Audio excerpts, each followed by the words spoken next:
Hello my friend. Welcome to my channel. I want you to find a quiet moment, wrap yourself in a soft blanket, and gently close your eyes. Take a slow, deep breath in and let it go. With every exhale, feel your body grow a little heavier, a little more at ease. Relax your mind and let go of the worries of the day. Allow the thoughts to drift away like clouds in the night sky. Cover yourself with your blanket, get cozy, and if it helps you, turn off the lights so the darkness can guide you deeper into rest. Welcome to a place where time slows down and the moonlight becomes your gentle companion. Tonight, I have put together 3 relaxing historical and folktale stories for you to fall asleep to. We journey to a Roman place to find the peace of quiet grace. We'll walk the path a king once knew and find a lasting peace for you.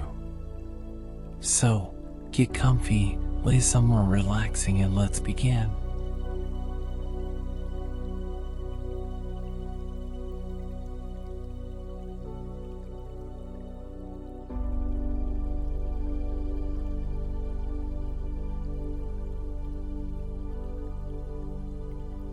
In the heart of the great Roman Empire, at the pinnacle of its power and glory, lay the city of Rome itself.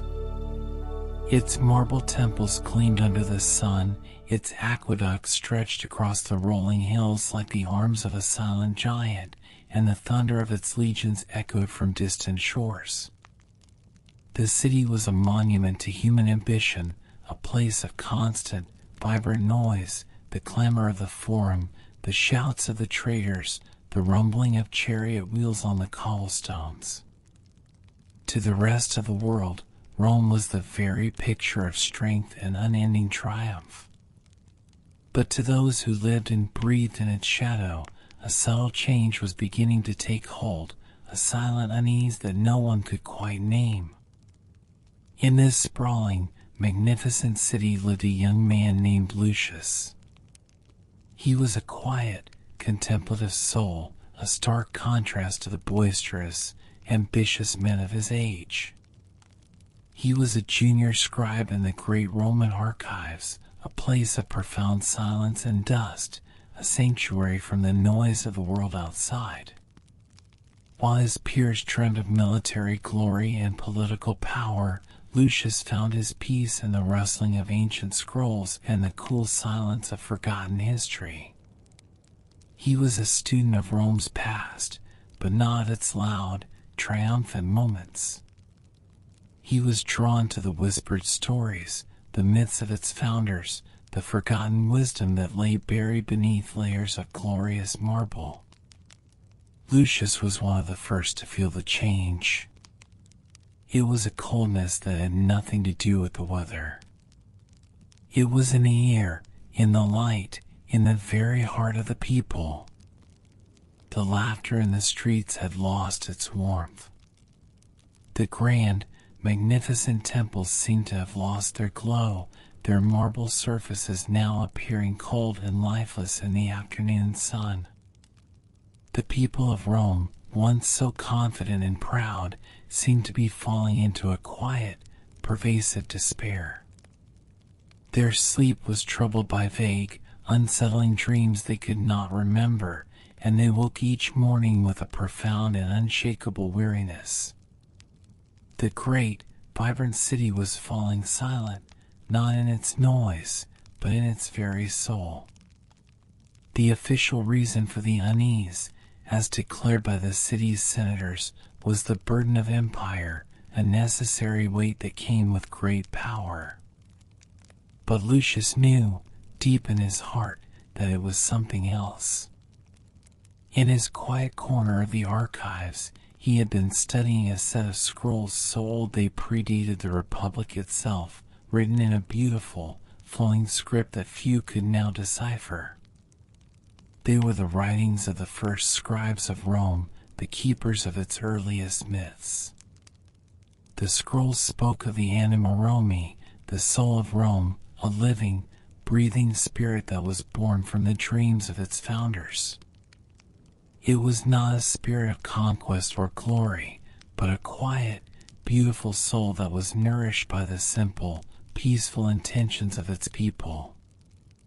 The Anima Romi was born from the dream of a quiet, enduring home, a place of peace, family, and community, a sanctuary in a wild world.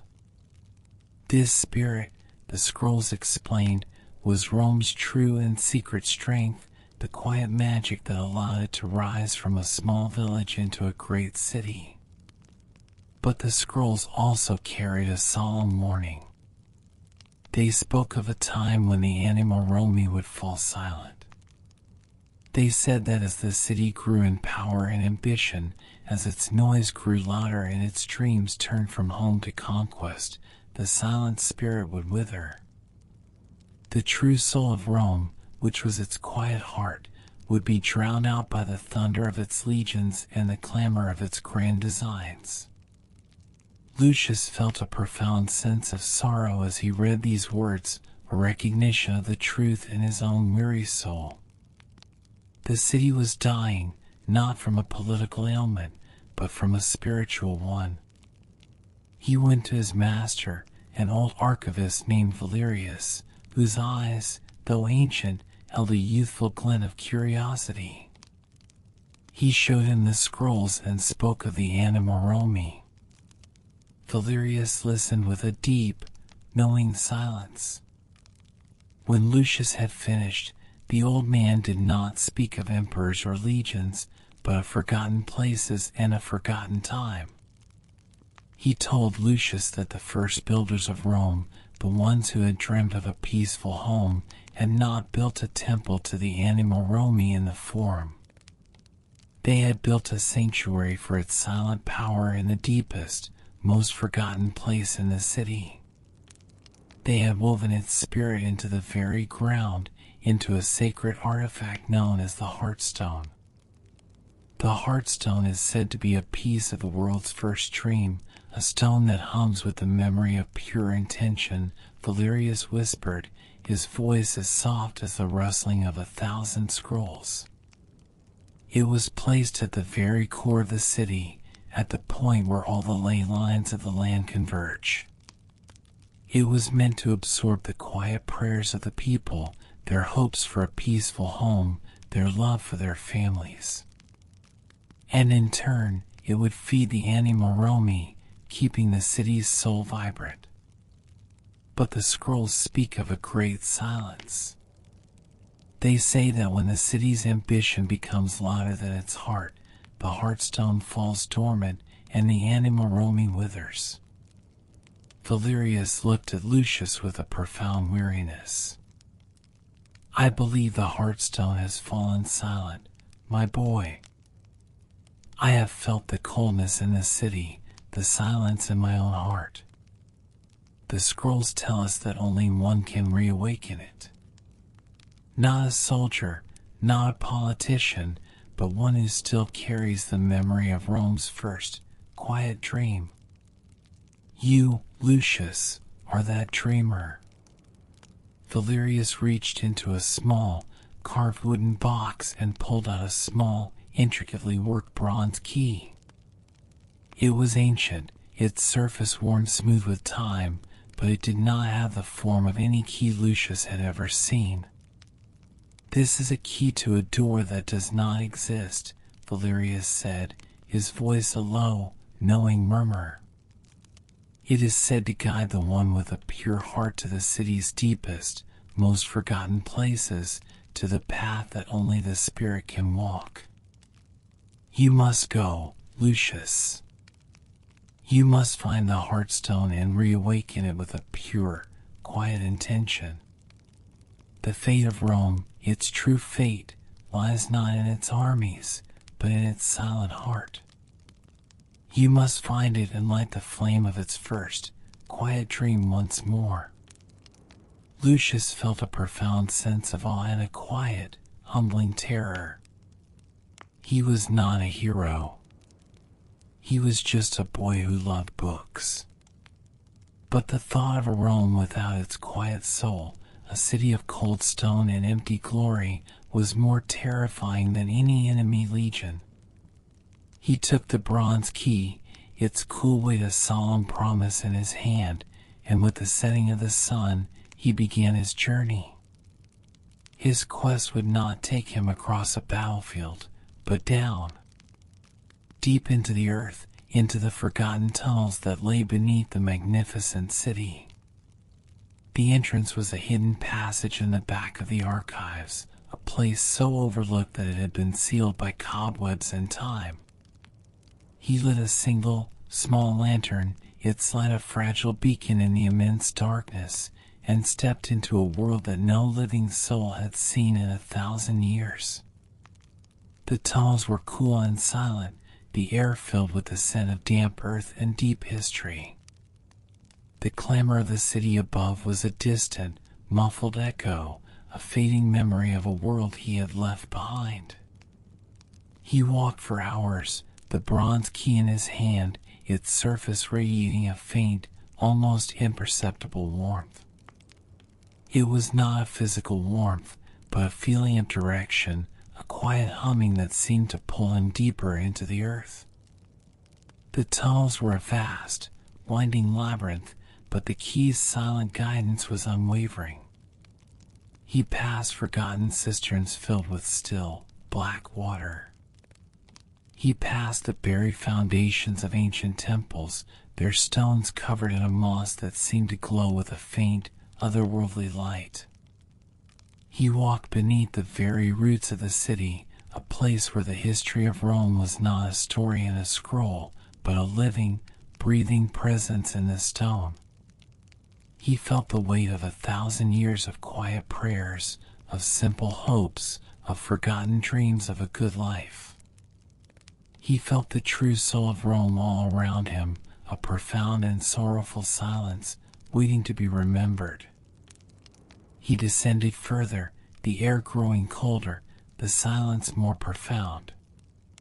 He came to a place where the tunnels branched into 1,000 different ways, a great, confusing labyrinth that would have defeated any other man. But the key's light was clear. It led him to an ancient, sealed doorway, its stone surface covered in a beautiful, flowing script that was both ancient and strangely familiar. It was the language of the first builders, the language of the old scrolls. The key, which had no lock, simply rested against the stone, and the door, with a soft, grinding sigh that was a sound of ages, slowly opened. Lucius stepped inside and found himself in a vast, circular chamber. The air here was perfectly still, devoid of all sound. And in the center of the chamber, resting on a pedestal of pure, black marble, was the heartstone.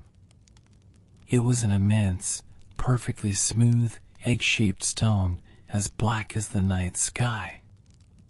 But unlike the scrolls had described, it was not humming with life.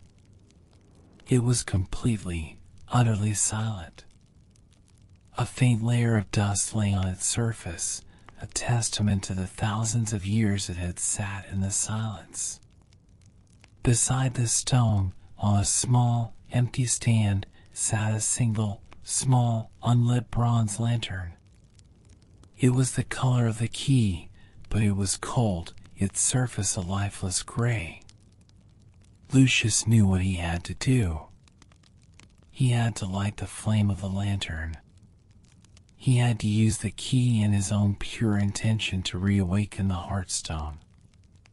But the ancient scrolls did not say how. He stood before the silent, unfeeling stone, holding his bronze key, a single, fragile point of light against an immense and terrible silence. Lucius stood before the silent, unyielding black stone, its surface colder than any marble he had ever touched. The immense heartstone absorbed all light and sound, leaving a profound and absolute silence in the chamber. Beside it, the small, unlit bronze lantern sat on its stand, a cold, lifeless object. Lucius held the matching bronze key, its worn surface a fragile comfort against the immense silence of the stone. He knew what he had to do. He had to light the flame. But he did not know how. The ancient scrolls did not provide a ritual, only a promise that the one with a pure heart and a true intention would succeed. He brought the key close to the lantern, his mind filled with 1,000 questions, 1,000 worries about the city above, about his master Valerius, about the heavy burden of Rome's true fate that rested on his shoulders. He was a scholar, a man of logic and reason, and his mind was a storm of thoughts. But the lantern remained cold and dark. He tried again, willing the flame to ignite, pouring all his energy and focus into the task. He thought of the great Roman legions, of the grand, glorious monuments, of the unyielding strength of his people. He tried to light the lantern with the noise and ambition of Rome itself. But still, nothing. The silence of the hearthstone was a complete and perfect void, and the coldness of the lantern was a profound refusal. He sat down on the stone floor, his back against the chamber wall, and let his mind go quiet. He knew now that the way forward was not with will, but with surrender. He had to become as still as the silence itself. He let the thoughts of Rome's power and glory drain from his mind, like water from a sieve. He let go of the noise of the city, the clang of the blacksmiths, the shouts of the vendors, the clamor of the forum. He simply sat in the deep, profound silence of the chamber, breathing slowly, letting the peaceful stillness fill his heart. He felt the weight of the ages all around him, not as a burden, but as a deep, profound presence. The silence of the stone was not an emptiness, but a waiting. It was waiting for a different kind of sound. As he sat there, still and silent, a single, clear memory, unbidden and gentle, rose from the quiet depths of his soul. It was a memory from his childhood, a warm, peaceful night spent not in the noise of the city, but in the small, quiet courtyard of his home. His grandfather, a gentle, kind old man with hands as worn as ancient leather, was sitting by a small, crackling fire, telling him a story. It was a story his grandfather had been told by his grandfather, a myth so old that few in the city knew it anymore. It was the story of the first builders of Rome. His grandfather had not told him of Romulus and Remus, of the founding brothers who fought over the city's walls. Instead, he told him of the first quiet dream.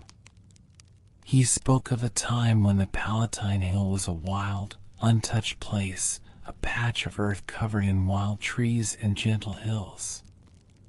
The first builders, his grandfather had said, were not warriors.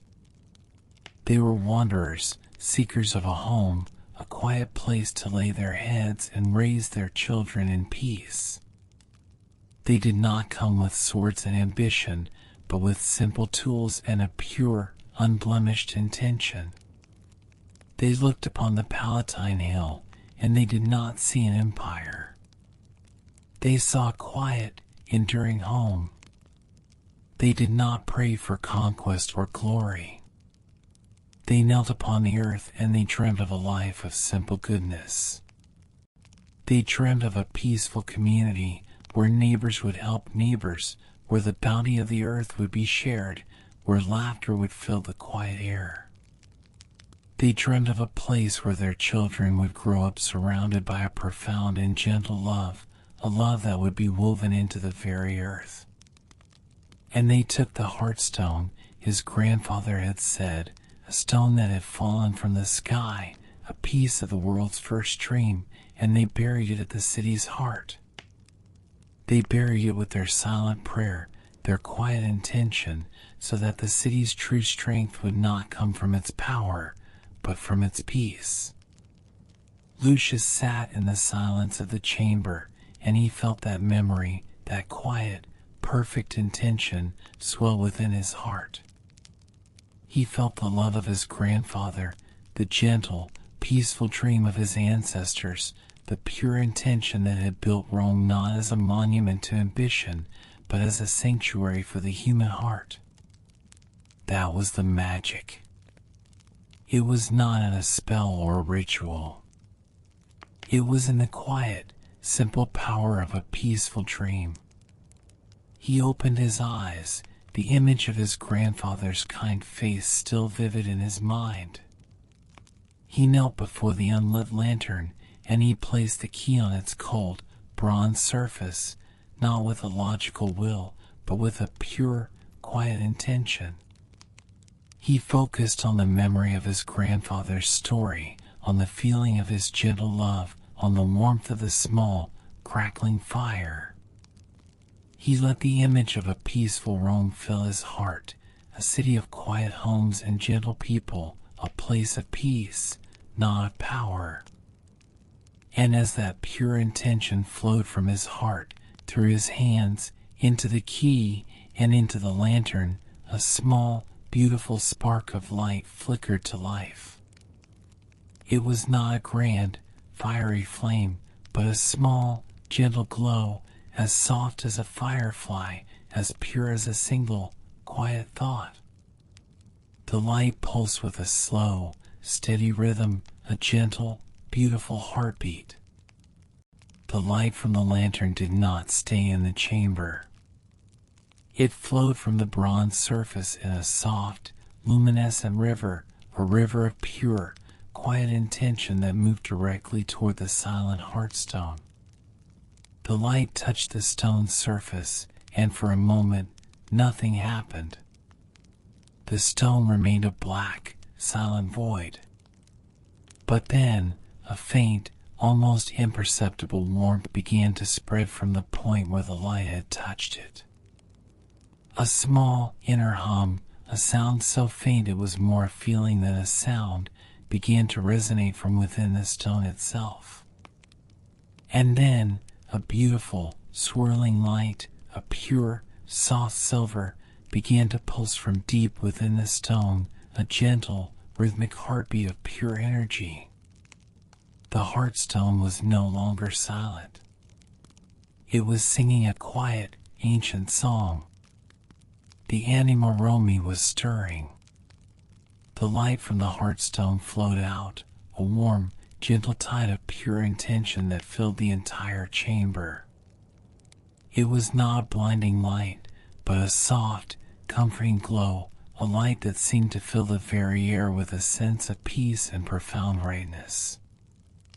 Lucius stood in the center of the chamber, a fragile, small figure bathed in the light, and he felt the profound and beautiful soul of Rome all around him, a presence that was as vast as the sky and as quiet as a whisper. He felt the dreams of 1,000 generations of Romans, not their dreams of conquest, but their quiet, silent dreams of a good life. He felt the love they had for their families, the joy they had found in a simple meal, the peaceful feeling of a quiet afternoon. The heartstone was a living library of all the quiet, forgotten parts of Rome, and its song was a promise that they would not be lost. Lucius knew his task was complete. He picked up the lantern, its flame of pure and steady light, and with the bronze key now glowing with a soft, warm light in his hand, he began his journey back to the city. As he walked, the tunnels were no longer dark and silent. The light from the lantern filled the spaces around him, and he could feel the awakened soul of Rome all around him. The air was filled with a soft, peaceful hum, a quiet song that had been silent for 1,000 years. The buried foundations of the ancient temples seemed to glow with a quiet inner fire, and the old, forgotten cisterns shimmered with a soft, inner light. The path back was no longer a path into the dark, but a path into the light, a journey into the heart of a city that was waking up from a long, troubled sleep. He emerged from the hidden passage back into the archives. The sun had set, and the city was sleeping, its magnificent marble monuments bathed in the silver light of the moon. The sounds of the city had quieted, and the night air was filled with a familiar, but new, sense of peace. He walked through the quiet streets, his footsteps a soft echo in the silence. The bronze key in his hand hummed with a soft, happy light, its cool surface radiating a deep, profound warmth. He looked up at the great marble temples, and he saw them not as monuments to ambition, but as monuments to a quiet, enduring dream. He went to his master's home, a small, humble house on a quiet street. He found Valerius sitting by a small, simple fire, a look of profound weariness on his face. Lucius did not speak. He simply held up the bronze key, its light a soft, steady glow in the dim light of the room. Valerius looked at the key, and a slow, deep smile spread across his ancient face. The weariness in his eyes vanished, replaced by a deep, knowing peace. He did not ask for a story. He did not ask for a report. He simply looked at the light of the key, and he knew everything. The silence of the city's heart had been broken. The anima Romi was no longer sleeping. The city of Rome did not change overnight. The noise of its power and ambition would not be silenced. But a subtle, beautiful change was taking hold.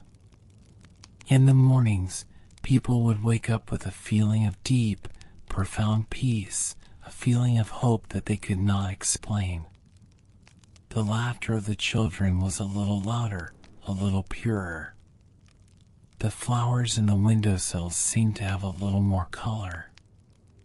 A sense of community, a quiet kindness, began to spread from one person to another. The hearthstone was awake, it sung a quiet, persistent hum that was weaving itself back into the fabric of the city. Lucius returned to his work in the archives, no longer just a scholar of the past, but a quiet guardian of the future. He would sit in the silence, reading the old scrolls, but his heart would be filled with the peaceful hum of the city's true soul, a soul that had been saved not by the roar of its power, but by the quiet whisper of a single, beautiful dream.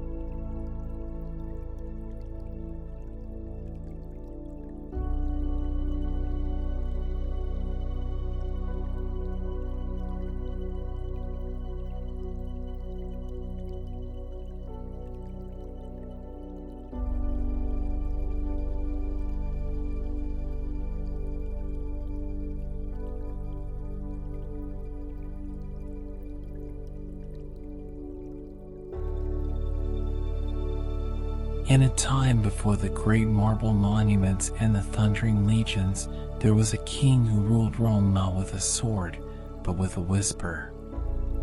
He was Numa Pompilius, a man whose wisdom was as vast as the sky and whose heart was as still as a deep mountain lake. While the world around Rome was consumed by the clamor of war and the thirst for conquest, King Numa built a city on a different foundation. He built it on law and on peace. He taught his people to plant crops, to build homes, and to find their strength not in the noise of battle, but in the quiet of a simple, good life. Under his gentle rule, Rome was a place of gardens, of hearths, and a profound, enduring peace. Its people went to bed each night with a sense of security, their souls as calm as the still waters of the Tiber River that flowed through their land. King Numa himself was a quiet man, a contemplative soul who spent his hours not in a grand throne room, but in a simple study filled with scrolls and ancient maps. He found his greatest solace in the stillness of the night, when the city was asleep and the moon cast its pale, silver light over the rooftops. It was in these quiet hours that he felt his deepest connection to the city and to the land. He felt the collective peace of his people, a warm and gentle hum that radiated through the earth and into his own heart. This peaceful energy was the true strength of his kingdom, a silent, unseen magic that was more powerful than any army.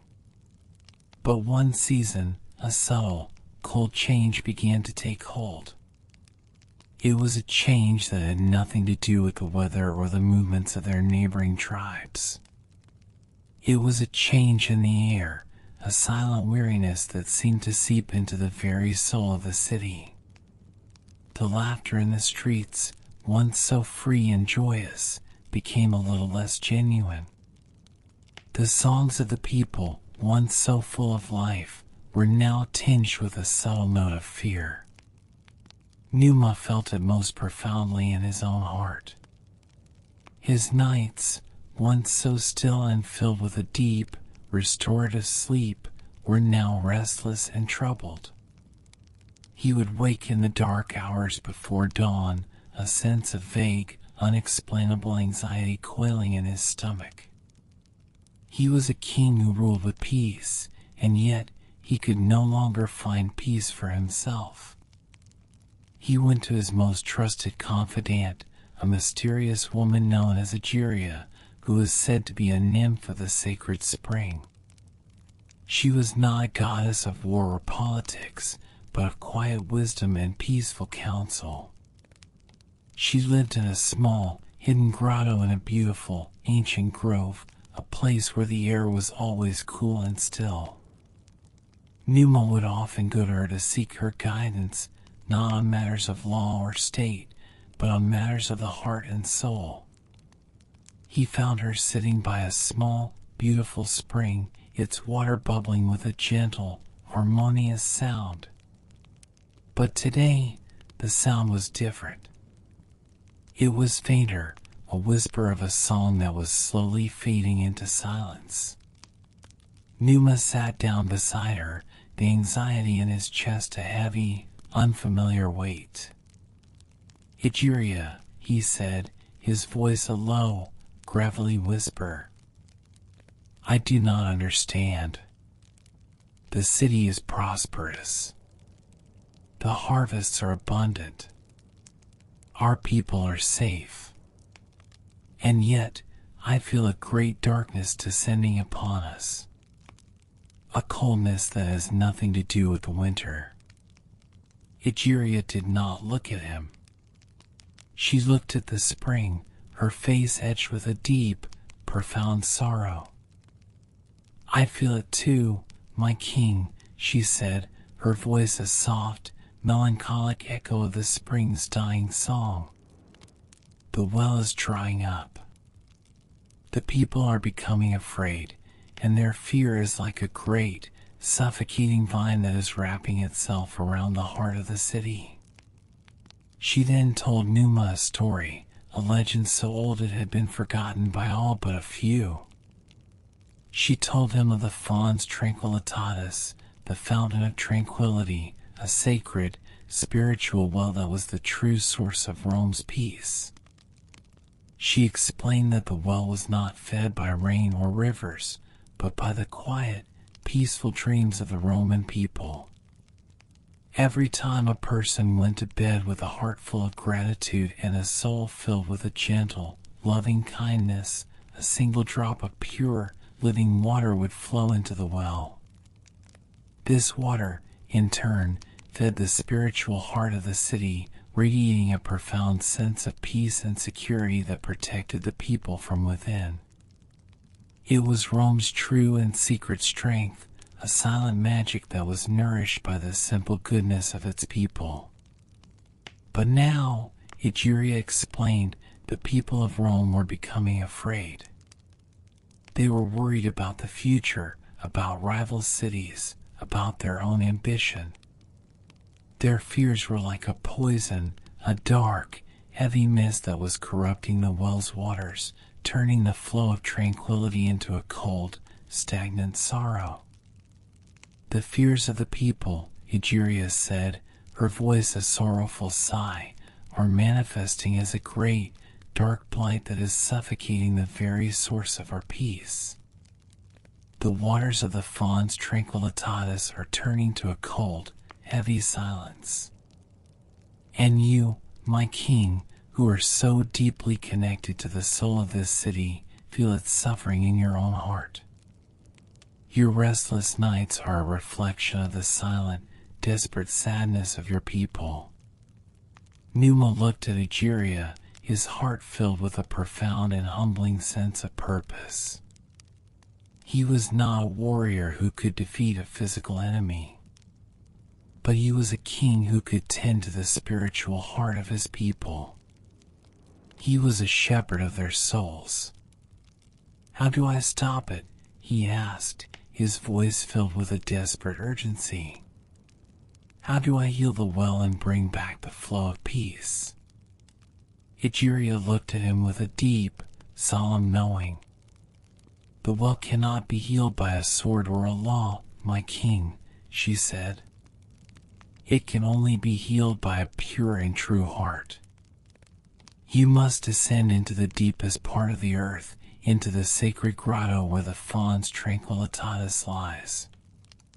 You must find the source of the blight and, with a pure and honest intention, you must clear the way for the flow of peace to return. This is your sacred duty, Numa Pompilius.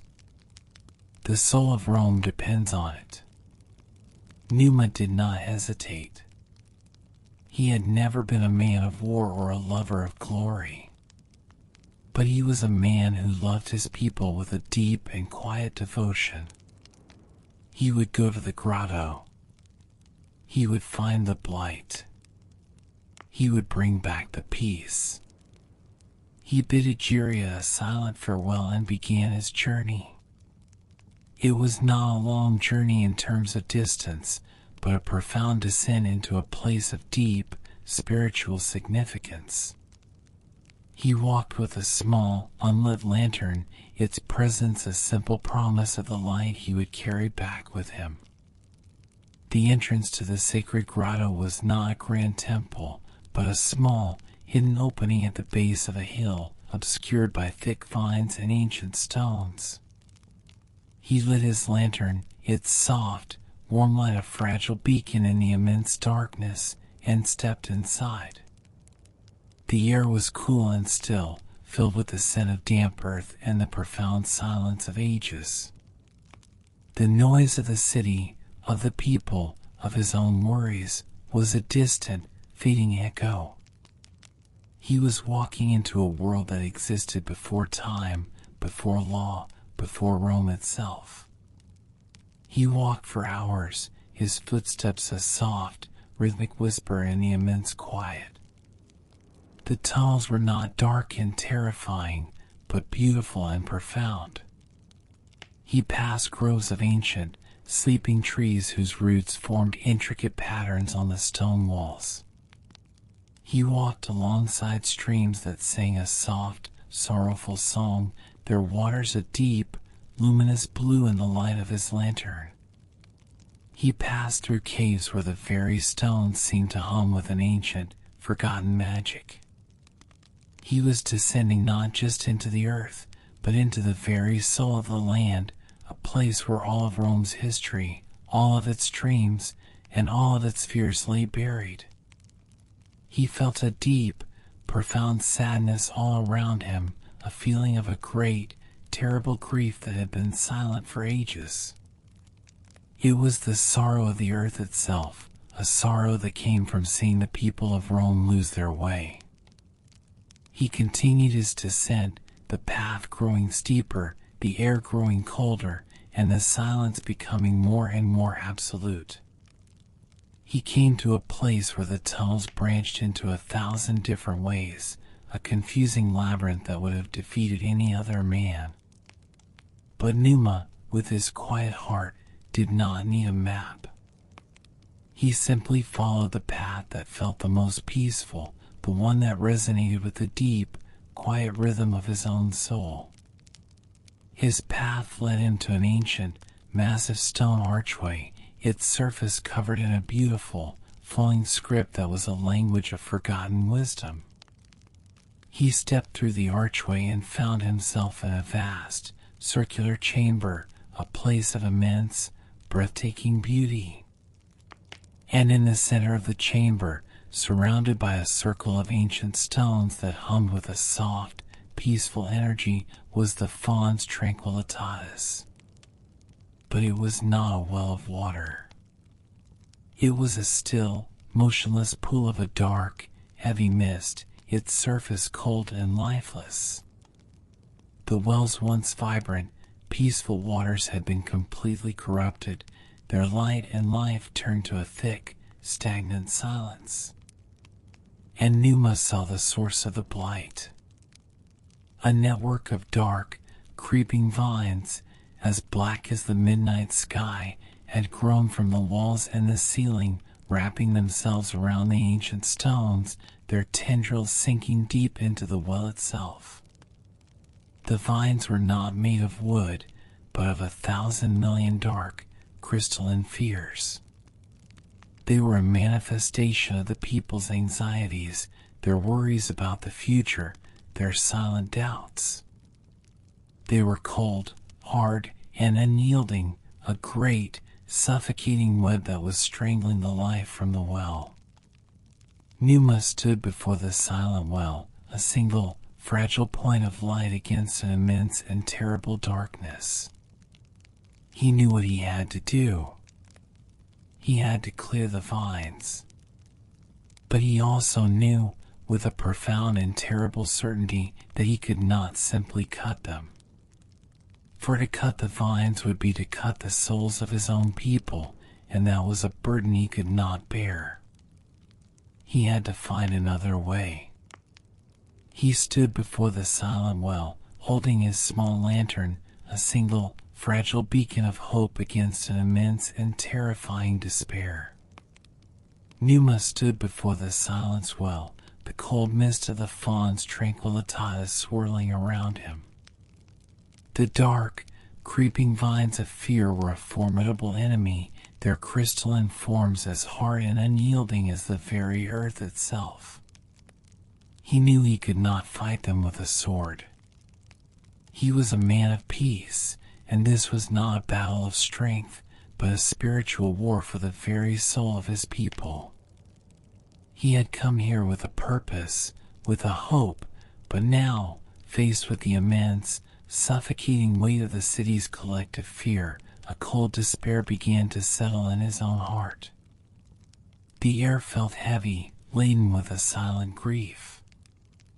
The vines seemed to pulse with a dark, unfeeling energy, as if feeding off his very doubt. He knelt, his legs growing weary from the long journey, and the small, fragile light of his lantern seemed to shrink in the face of the overwhelming darkness. He closed his eyes and tried to think, but all that came to his mind were the faces of his people, etched with a quiet, unexplainable sadness. He saw the anxious looks in their eyes, the nervous tremor in their hands. He heard the forced, brittle sound of their laughter.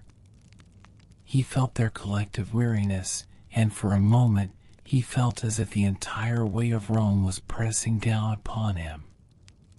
This was not a physical weight, but a spiritual one, a burden that was far heavier than any crown he had ever worn.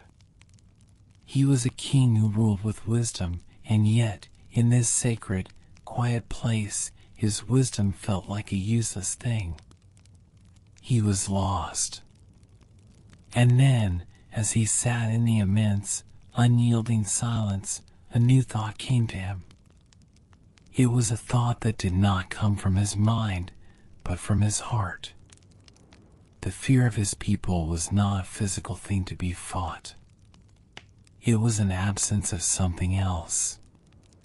It was an absence of peace, an absence of hope, an absence of gratitude. He could not fight their fear, but he could fill the void with its opposite. He had to give them a gift they had forgotten how to give themselves. He had to give them a gift of pure, unadulterated peace. He let the heavy weight of his people's fear go. He released his own anxiety about the fate of his city. He simply breathed deeply and slowly, letting the cool, damp air of the grotto fill his lungs. He sat, still as a statue, and he began to listen. He did not listen for a sound. He listened for a feeling. He reached into his own soul and found a place of profound and enduring tranquility. It was the place he would go to in his meditations, a place of peace that was as vast and as still as the night sky. He cultivated that feeling, that sense of a deep, abiding calm, with every breath. He remembered the feeling of the warm sun on his face on a quiet afternoon. He remembered the simple, sweet taste of a fig from his garden. He remembered the sound of his mother's gentle lullaby, a melody that had soothed him to sleep as a boy.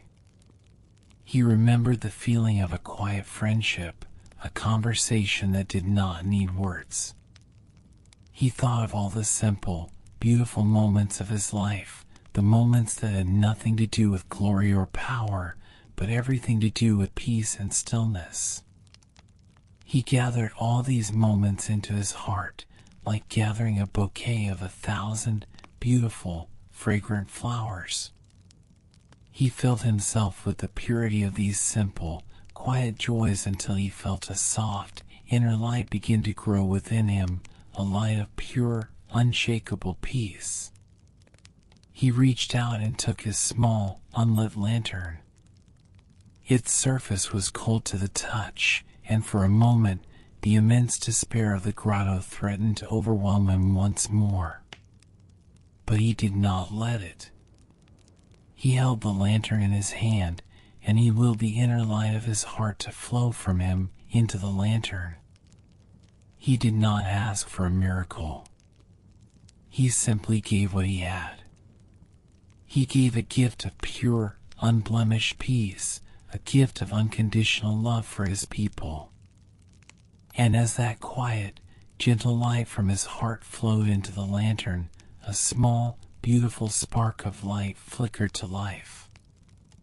It was not a grand, fiery flame, but a soft, warm glow, as quiet and gentle as a single, spoken prayer. The lantern's light pulsed with a slow, steady rhythm, a silent, powerful heartbeat. He did not walk towards the vines. He simply sat, his heart a well of pure, living light, and he let the light from his lantern radiate outward into the cavern. The light was not a weapon. It was a gift. It was a silent, gentle wave of peace that spread into the cold, still air. And as the light from Numa's heart touched the dark, crystalline vines of fear, a beautiful, powerful thing began to happen. The vines did not crack or break. They did not burn or crumble. They simply began to dissolve. The hard, dark crystals of fear melted away, turning into a soft, flowing mist that dissipated into the air, 1,000 million sighs of relief. The vines did not put up a fight. They simply surrendered to the warmth and peace of Numa's loving heart. They did not disappear with a crash, but with a whisper, turning from a symbol of darkness and sorrow into a silent, peaceful memory. As the vines dissolved, the still, heavy mist of the well began to stir. It began to turn, slowly at first, and then with a gentle, graceful current. The stillness gave way to a slow, methodical flow. And then, from the very center of the well, a single, pure drop of water, luminous and shimmering with 1,000 different colors, bubbled up from its source. It was the first drop of tranquil peace, the first sign of life from a well that had been silent for ages. The drop fell back into the pool, and with a soft, beautiful sound, the well began to fill. It filled not with liquid water, but with a pure, luminous light that hummed with a deep, peaceful song. It was the song of 1,000 quiet joys, of 1,000,000 simple moments of peace, a melody that sang of the gentle goodness that was the true strength of the Roman people. Numa sat and watched as the well filled, his heart overflowing with a deep, silent joy. He had not fought. He had simply loved. He had not won a battle. He had simply given a gift. He was a king who had tended to the very soul of his people, and in doing so, he had healed himself. He rose, the small lantern a steady, peaceful light in his hand, and he began his journey back to the city.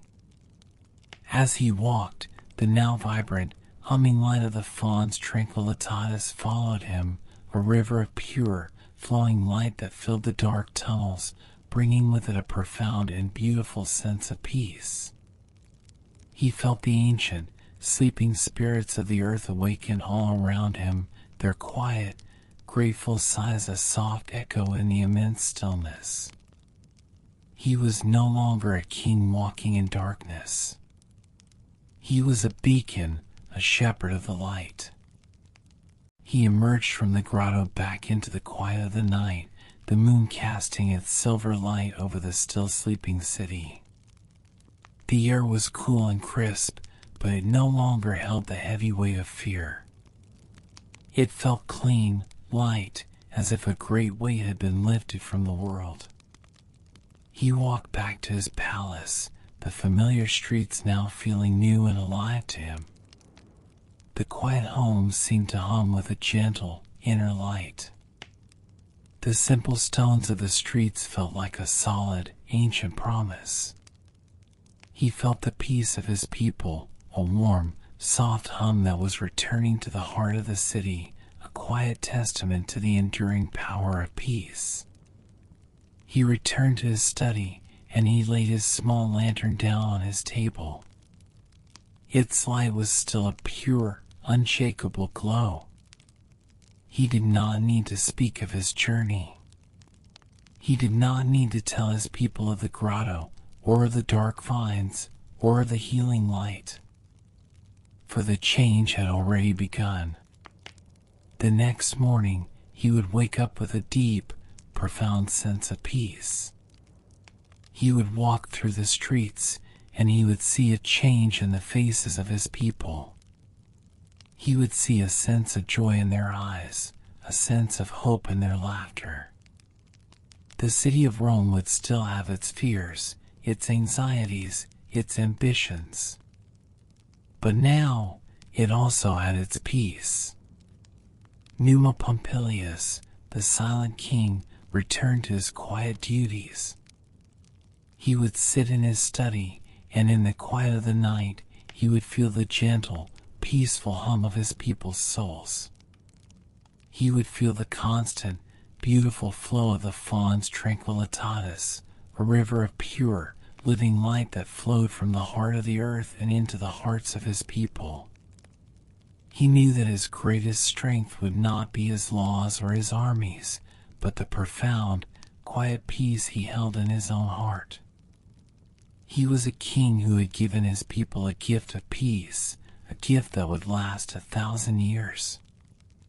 And in the quiet of his own soul, he would find the most profound and most enduring peace of all.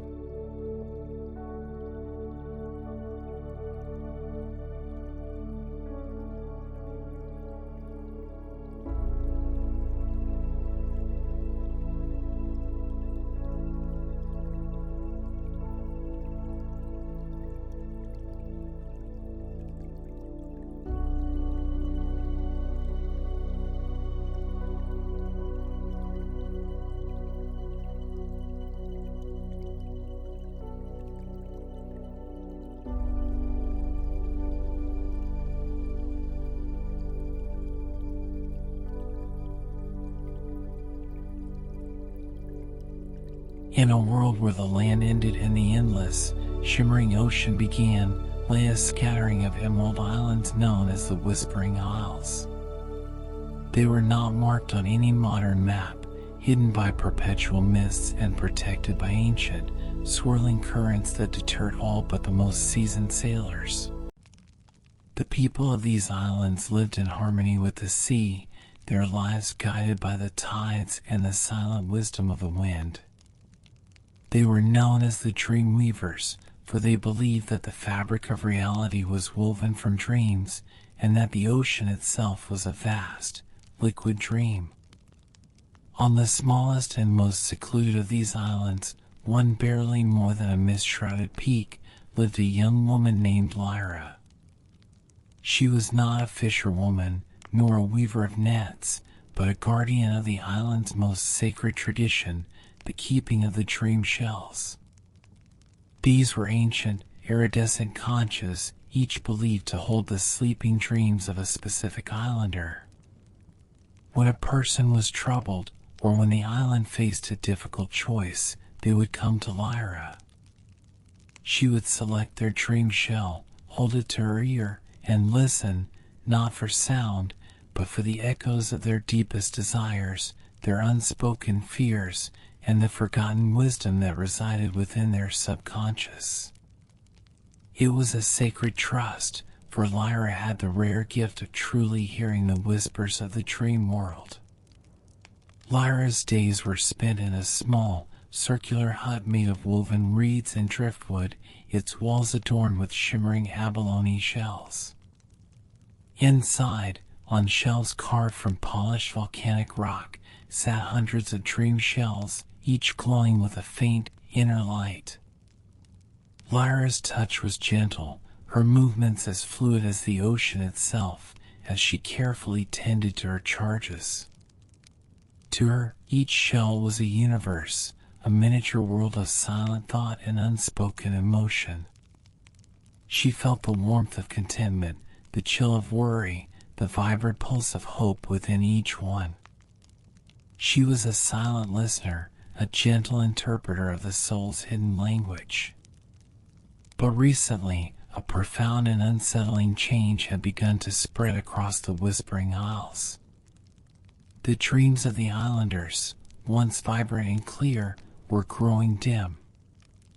The dream shells, usually glowing with a soft, steady light, were beginning to fade, their iridescent surfaces turning dull and opaque. When Lyra held them to her ear, the whispers were no longer clear melodies, but vague, indistinct murmurs, like a song half remembered.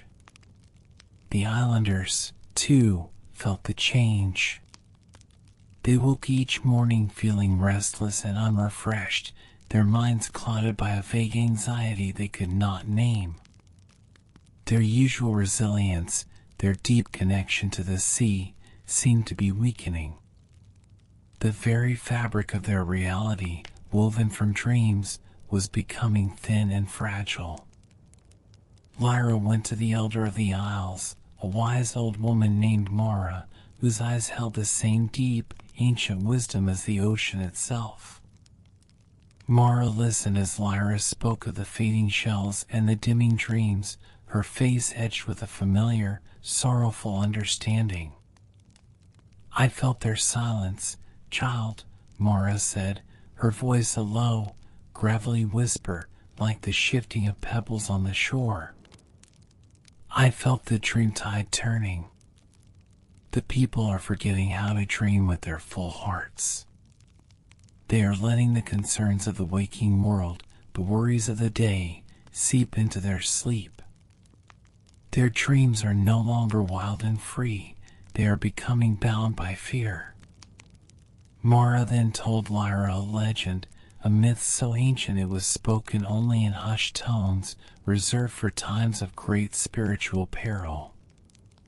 It was the story of the heart of the dreaming ocean, a sacred spring located far beneath the deepest part of the sea, where the very first dream of the world was believed to have been born. This spring, Mara explained, was the source of all dreams, feeding the vast, liquid dream ocean that connected all living things. The dream shells drew their power from this wellspring of pure imagination. But the legend spoke of a time when the waking world's worries could cast a shadow, a veil of waking doubt, over the heart of the dreaming ocean, causing its light to dim and its dreams to fade. The veil of waking doubt has fallen, Lyra, Mara explained, her voice heavy with sorrow. The constant worries, the anxieties, the fears of our people are like a great, dark net woven by their own waking minds. It is covering the heart of the dreaming ocean, suffocating the source of all our dreams. The dreams are fading because their source is being choked by the waking world's noise. Mara looked at Lyra, her eyes filled with a deep, solemn purpose. Only one can lift the veil, Lyra. Not a warrior, not a chieftain, but one who can dream with a pure heart, one who can hear the faintest whispers of the dream world. You, child, are that dreamer. You must undertake the deep descent. You must go to the heart of the dreaming ocean and rekindle its light. You must sing the song of waking dreams to break the veil of waking doubt. Lyra's heart filled with a mixture of profound awe and a quiet, humbling terror. She was not a sailor who braved the treacherous currents, nor a diver who plumbed the deepest parts of the sea. She was a gentle listener, a keeper of dreams, a quiet soul. But the thought of her islands losing their dreams, of her people waking to a world without wonder, was a fear far greater than any ocean depth. She looked at Mara, her gaze unwavering, and nodded. She would go. She would undertake the deep descent. She would find the heart of the dreaming ocean and rekindle its light. Mara then presented her with a sacred artifact, a small, perfectly spherical moon pearl, luminous with a soft, internal glow, almost like a miniature moon. It pulsed with a gentle, calming light. This moon pearl, Mara explained, is not for light, but for warmth. It holds the pure, undimmed dream of our very first ancestor, a dream of unconditional peace and courage. It will not guide your path, but it will protect your spirit. The deep descent is not a journey for the body, but for the soul. You must carry the pure dream of our ancestors within you, for only the warmth of a dream can pierce the cold veil of waking doubt. Lyra took the moon pearl, feeling its gentle warmth against her palm, a tiny beacon of hope against the vast, unknown depths that awaited her. She said her goodbyes to Mara, who gave her a final, ancient blessing, and walked to the secluded cove where her journey would begin. The sea was calm that night, its surface reflecting the scattered, fading stars. The air tasted of salt and a subtle, sorrowful silence. Her journey would not be a long voyage across the surface, but a profound descent into the depths, a quiet pilgrimage into the very source of all dreams. She did not take a boat. Instead, she walked to the edge of the water, the moon pearl held gently in her hand. She felt the cool kiss of the ocean as she stepped in, slowly allowing the water to envelop her. The weight of the sea was not crushing, but a gentle embrace. She breathed deeply, and as she did, her body began to change. Her skin shimmered with a faint, pearlescent glow, and she felt the water become a part of her, its currents flowing through her veins. She was no longer just a woman, she was a creature of the sea, connected to its deep, ancient rhythm. This was the gift of the dream weavers, the ability to walk between worlds, to breathe the dream waters as easily as air. She began her descent, not swimming with forceful strokes, but sinking gently, slowly, effortlessly into the boundless depths. The light from the surface quickly faded, replaced by a profound and enveloping darkness. But it was not a terrifying darkness. It was a soft, velvety black, filled with 1,000 unseen whispers. The moon pearl in her hand pulsed with a gentle, steady warmth, a comforting anchor in the immense void. She could feel the currents around her, not as a force to be fought, but as a guiding hand, a soft push into the unknown. She passed through forests of glowing kelp, their fronds swaying with a slow, hypnotic rhythm, like dancers in a forgotten dream. She saw schools of luminous fish, their bodies shimmering with every color imaginable, their movements a silent, graceful dance in the dark. She passed through caverns adorned with ancient, colossal corals, their forms intricate and beautiful, each one a silent monument to the slow, patient work of the sea. The deeper she went, the more profound the silence became, a silence that was not empty, but filled with the vast, sleeping presence of the ocean itself. She felt the weight of all the dreams that had ever been dreamt, all the hopes and fears that had ever been felt, all cradled in the immense, liquid embrace of the sea. The descent seemed to last an eternity. Time lost its meaning in the boundless depths. She was no longer Lyra of the Whispering Isles, but simply a presence, a listener, a tiny spark of light in an ocean of dreams. She felt the immense, ancient heart of the world beating around her, a slow, powerful rhythm that resonated through her very being. The moon pearl in her hand grew warmer, its gentle light a steady pulse in the deepening dark. It was guiding her now, not with a path, but with a feeling, a deep, magnetic pull toward a place of profound stillness. And then she saw it. In the deepest, darkest part of the ocean, where no light from the surface could ever reach, lay a vast, circular chamber. Its walls were made of shimmering, obsidian rock, smooth and reflective. And in the very center of the chamber, pulsating with a faint, almost invisible light, was the heart of the dreaming ocean. It was a spring, not of water, but of pure, crystalline light, flowing slowly, rhythmically from the seafloor. Its light was a soft, ethereal blue, shimmering with a million tiny, beautiful colors. But its light was dim, almost entirely obscured. For, covering the heart of the dreaming ocean, was a vast, intricate web, a shimmering, almost invisible net that seemed to absorb all light. It was the veil of waking doubt, a suffocating shroud woven from the collective worries, anxieties, and fears of the waking world. It pulsed with a faint, cold energy, a silent testament to the countless unaddressed fears that plagued the people of the Whispering Isles.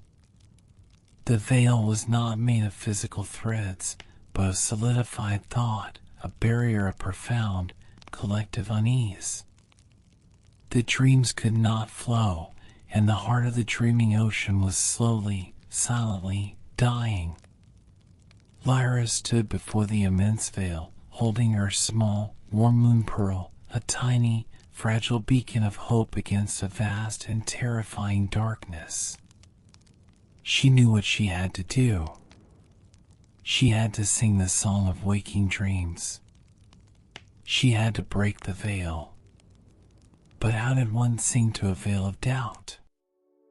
And how did one break something made of thought?